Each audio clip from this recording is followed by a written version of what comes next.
This is required watching, where we watch the essential films from a list of cinematic influencers and look at them through the lens of learning about filmmaking and how to move forward.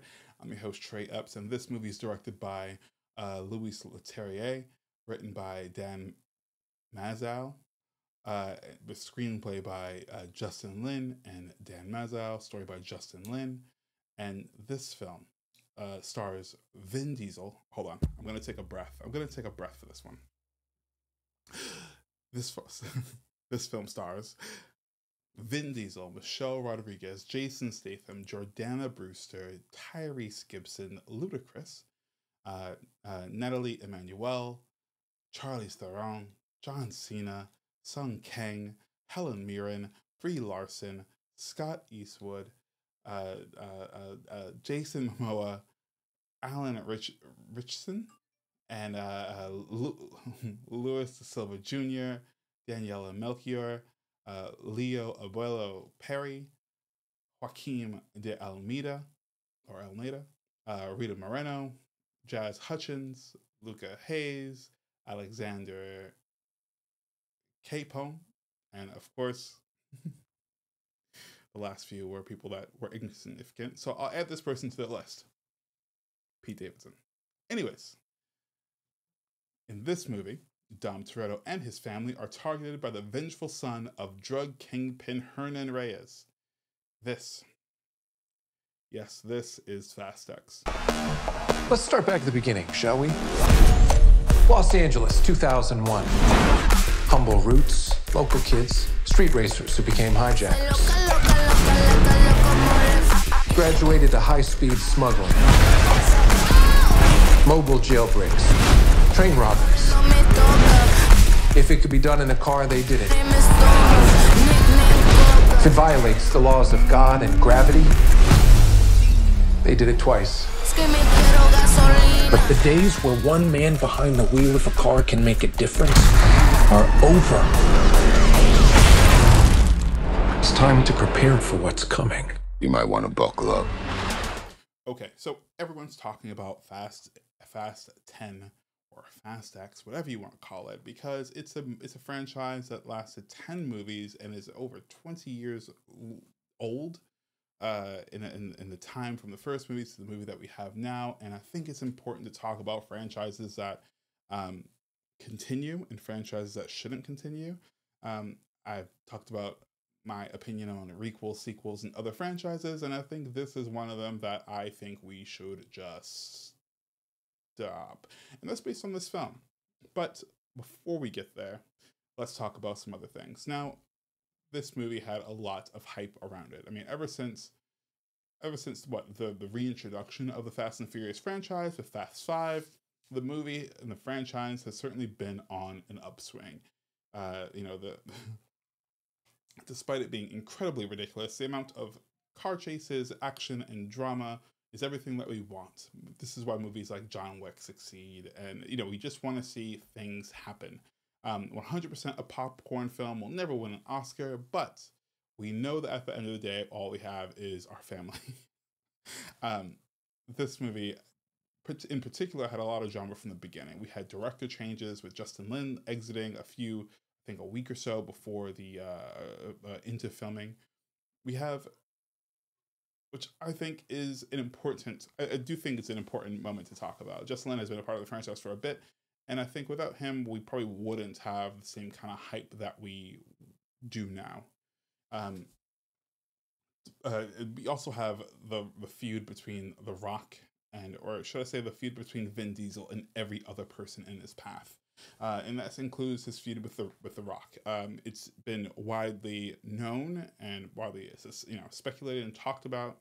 At one point during the pre-production or production of Fast 10, we saw Vin Diesel make a plea using Paul Walker's name to say, we have to finish this film together. It would have been what Paul Walker would have wanted, and I think The Rock's very next response was how much he kind of detested that plea to use the late Paul Walker to get him back on the movie. And I think it's important we can say what we want, but behind the Fast and the Furious franchise, Vin Diesel is the man with the power. So I'm getting the impression that if it's his way or no way, and we talk about how Vin Diesel kind of got his start and his introduction into playing all these roles, uh, in front of and behind the screen.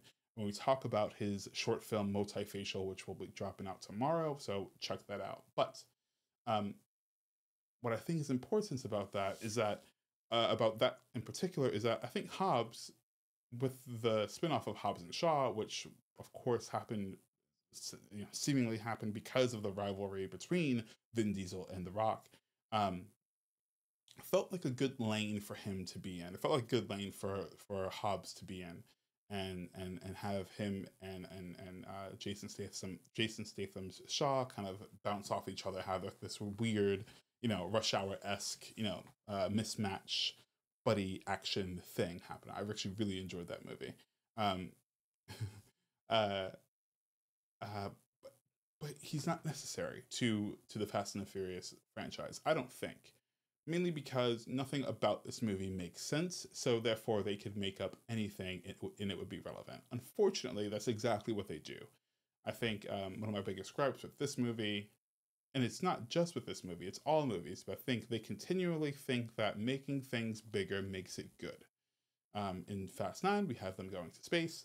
That doesn't make sense, but you know what? I actually enjoyed it. I think the third act was a bit slow, but whatever. I enjoyed it. This movie continues to retcon, its history and bring up its past. And I think the failure in this film is that it doesn't look forward in creating new paths. Instead, what we do is we try to look at our other films, other more successful films, maybe even Tokyo Drift at times, and we try to pick up the pieces and, in an odd way, mine the IP itself. Right? It's a snake eating its tail. We mine our own IP to attempt to build out the story and build out drama, when I actually think it fails at that.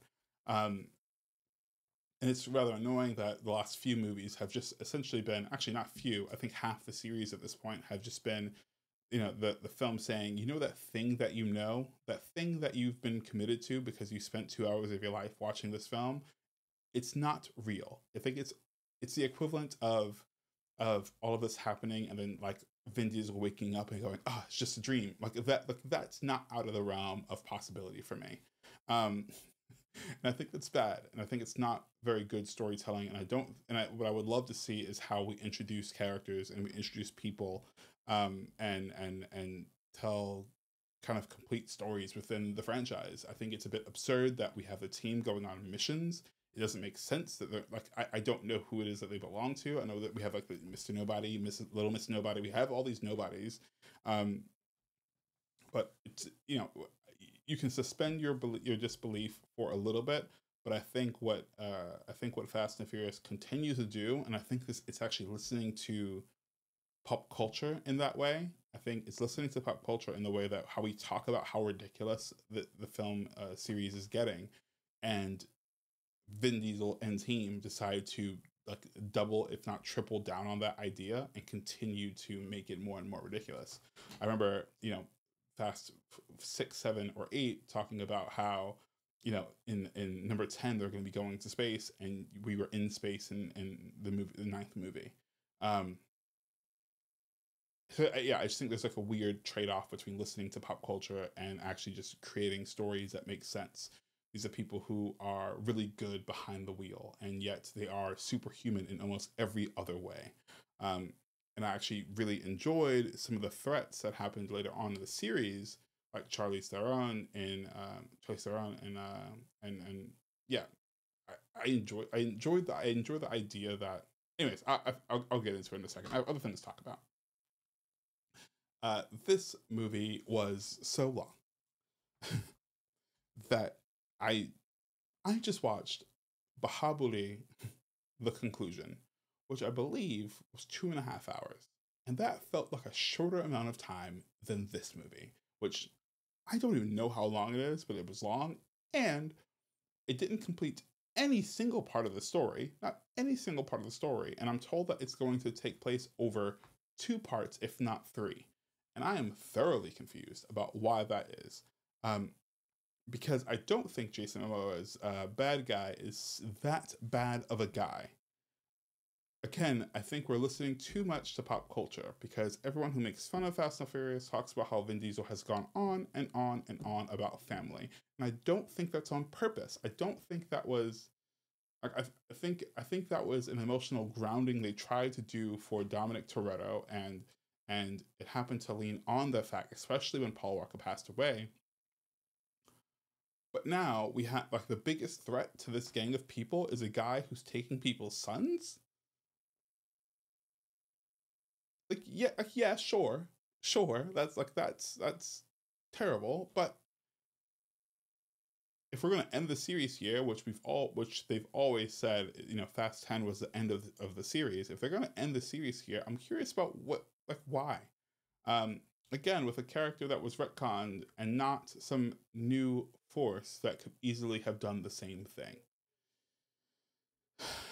It just doesn't feel tacked on. It feels a bit tacked on. It feels a bit like not well thought through in terms of what was going to be satisfying for the characters. And if this is where we end it, if this is where the series ends, which again, it keeps mining its own IP, so I'm not sure that it's going to ever end. It makes it hard for it to live on in the legacy that it's built. And again, this is not anything specific to Fast 10, but I do think it's letting itself down movie after movie. And I think that's a bit of a bummer because people are absolutely here for the ridiculousness and the mind numbingness of the characters in the film. Which is a shame. Again, I think this movie just wasn't fun. It didn't have the same, it didn't have me reaching for my popcorn ready to go. And it also wasn't this, thought-provoking film. It lived in this land of ambiguity about what it wanted to be. It was really melodramatic. Like if this were a drink, this would be like 75% melodramatic and 25% fun. And by fun, I mean like action scenes and car chases and all of that. And that makes me sad. I get it. Family's important. Like these are a misfit team of people who found each other. But that's not a storyline. It's just not a storyline. And it makes me think back about some of the things that were the most interesting things about this series. And unfortunately, that's like The Rock or Jason Statham. It's these rivalries, between this outsider trying to bust. They actually say it in the film. People who are out to get them, people who are Johnny Law, are usually the ones being sucked into this group of people, and it's true. But it's also really interesting. And I don't know why. Again, it's really dumb, but it's interesting. To see like Jason Statham still isn't really trusting of everything going on, but we still have these moments where like we know that he's ready to explode. Anyways, again, I already talked about how character and story development was stunted because I'm not sure if there was one. He spends the whole time. Dominic Toretto spends the whole time trying to save the team from a mission that never made sense to begin with. I don't know how we got to a point where they're taking missions. The fact that anyone, especially Tyrese, has talked about he's leading a mission just doesn't make sense to me. I haven't seen him do like, everything. The other movies felt like a necessity. They felt like they had a point to why they were doing anything. Like the inciting incident made sense. Maybe not the most sense, maybe not rock solid sense, but it made sense to why we got to the where we were. In this film, what kicks everything off for the team is the fact that Tyrese wants to be the leader of the mission for reasons that no one really talks about. And Dominic is like, yeah, I'm gonna let him be the leader of the team. Why? Why are you letting him be the leader of the team? And what are these like exhibition missions? Like we didn't see you guys do one mission that didn't have anything to do with you, or the state of like your freedom or anything else. There was no selfless missions that took place on any of these films. I could be wrong, but from what I recall. So the fact that they're just doing this mission just because of the kindness of their heart, because they're secret agent people, again, just does not make sense to me. And of course, that's when things go wrong. So we have the team broken up because why not? We have the team broken up and we're just wasting time. Anyways. Last thing. What I am so upset about and I'm pretty sure I'm not sure if I've talked. I'm pretty sure I haven't talked about it, Ant-Man, but maybe I have actually. Anyways, one of my problems with these kinds of films, with films with bad people and villains who are human after all, is, or even not human, right? The fact that we end up forgetting how easy it is to end someone's life or to stop them or incapacitate them. So we have more than one scene with Jason Momoa and Dominic Toretto staring at each other. And they are people like if Vin Diesel, Dominic Toretto, or anyone on his team shot Jason Momoa, the movie would be over. Now, we all know why that can't happen, because the movie would be over. But we don't make it out. It doesn't make sense on why that doesn't happen. It doesn't make sense on why Jason Momoa just doesn't shoot him and make him suffer, because his MO is to make him suffer, and that's been pointed out time and time again on why he's not just killing Dom, which he can do over and over and over again. But why is Dom not ending this now? His son is in danger. Also, side point, his son is named Brian, and Brian is still alive in the film. What? Also, a complete missed opportunity. We have Paul Walker's daughter in this film. Why don't we have CGI Brian in this film? I don't get it. I want CGI Brian back in this film, because otherwise it makes no sense, and it makes him seem like he just gave up on his family, on his team, for nothing. Because Jordana Brewster is in every single movie since, and honestly, she has nothing to do, and that's a true shame. Honestly, a lot of these characters have nothing to do. Anyways, a quick spoiler if you haven't seen Barry, the series finale of Barry. So skip right ahead. I'll try to be as spoiler light as possible. But to say this, in the series finale of Barry, there is a shootout or there is two people coming together, and they have their gangs with them. And that scene ends with a shootout. You know why? Because they don't like each other. And it wasn't their intention. The intention of that scene was not for them to have a shootout. There was an exchange happening, etc. Bad things happen at the end. But as soon as those two people stood eye to eye with their gangs that had guns, you knew that there was a sense of danger. And inevitably there was. It came to fruition, because you can't have that kind of tension and drama without someone getting shot, without someone getting killed, etc. So even if our heroes made it out alive, it just didn't make sense. It just doesn't make sense that time and time again, either one of them could have tugged each other out in some way, shape, or form, and they didn't. Another thing. I'm sorry, this is a very long 20-minute rant about Fast and Furious, but Jason Momoa is probably the best thing about this movie. And it took me a long time to figure out why I liked it. I liked it because I don't think people give Jason Momoa a chance to act in the way that he did. It reminds me of Kang in Loki. It reminds, or like Jonathan Majors when he played Kang in Loki. Someone who is having fun while doing terrible things is unnerving. And in the context of the film, it actually feels like a bit of a reach. But I think his performance very specifically is really, really good. Anyways, I have so much to say about this film, but I will continue on. Let's talk about actors who are, or the cast and the crew who are booked and busy. Vin Diesel, prior to his last Fast and Furious film, starred in Triple X and Bloodshot, and he gave, of course, the voice of Groot in the Marvel Cinematic Universe.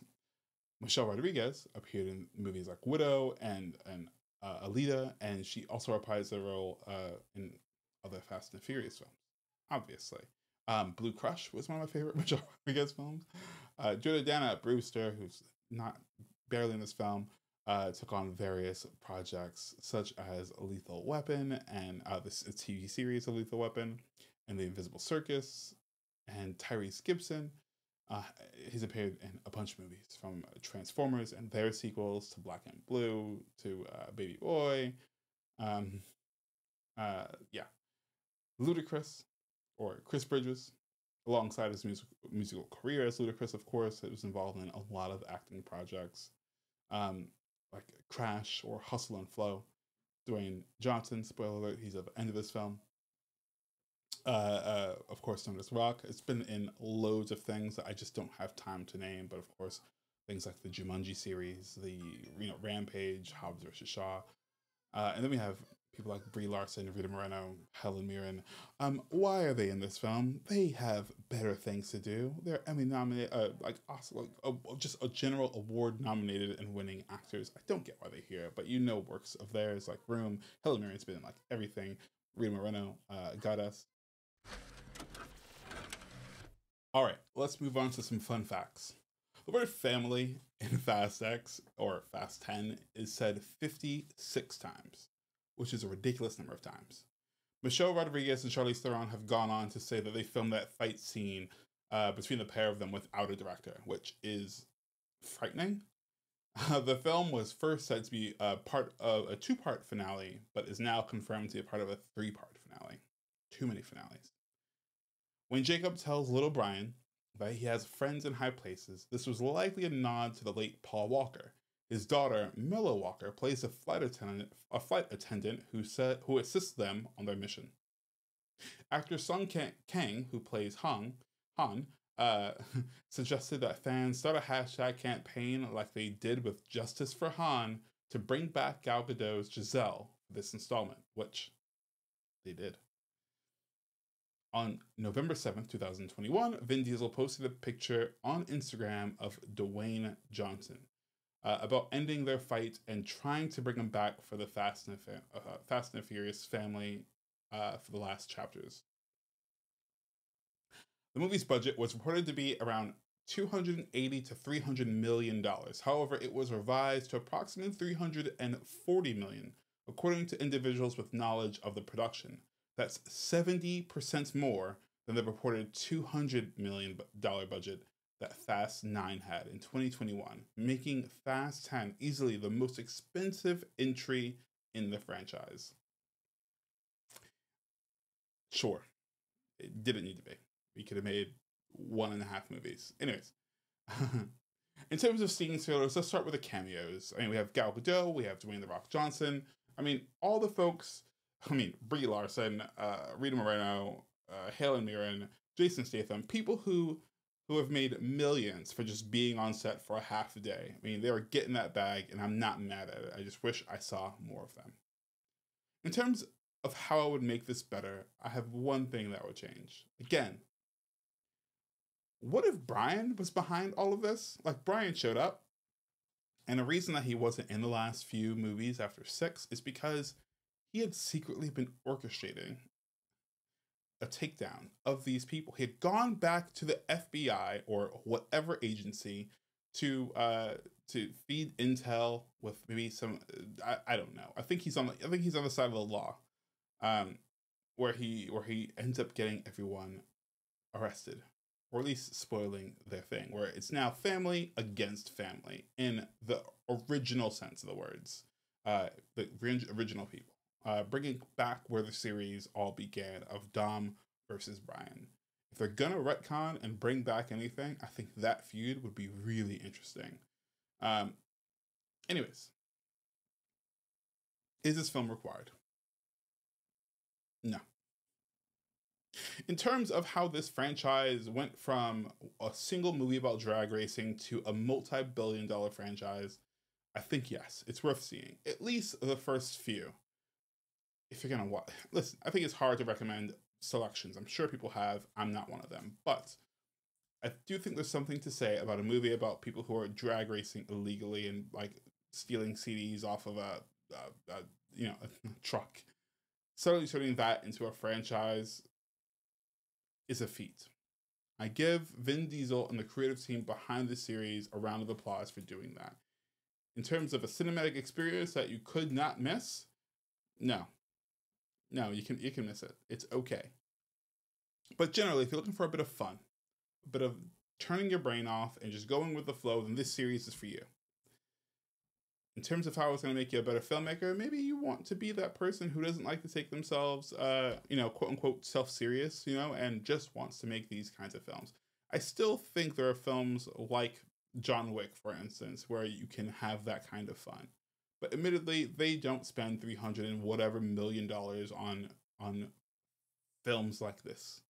These kinds of films just don't exist anymore. So it's a testament to audiences around the world who continue to see this movie. Maybe not so much this movie based on box office numbers so far, but it's a testament to the creative forces and geniuses behind it who have learned to continue to make money, continue to have new ideas for how to be more and more outrageous, and people keep coming back to it. So for that reason, maybe check out some of them, but don't waste your life watching 10 of these movies or 13 of these movies. Anyways, sorry, that would be 12. Anyways, until next time. I'm so sorry for the long rant, but if there are any movies that you would suggest, let me know. Action movies, TV shows, etc. I watch a lot of things. I just may not be talking about it on here. So until next time, required watching is a film club, so please subscribe and comment, and let's keep the conversations going. So, peace. Bree, Michelle, Charlie, so amazing to be sitting here and talking with you guys. We're in Rome. Yeah, we are. What were your thoughts when you got the script and found out that Fast 10 was going to be in Rome? Well, how much of that is us there? Well, I knew from the beginning it was filming in London. Yeah. I gotta say, you know, whatever chance you can get to work with Second Unit, take it, because they have all the fun. They get to go to all the locations. Luckily, I got 1 day with them. Vin got a couple of days with them as well, and so like we're always just super grateful when we get to go out on the actual locations. But you guys weren't as lucky, right? No. Oh no! So you filmed other places. Amazing. Stages, yeah. This character's only lived in a stage. She is not allowed. To be fair, bro, she's like a mastermind. You know, she plays chess. You know. Yeah. She lives at a stage in London. We'll see how she does outside.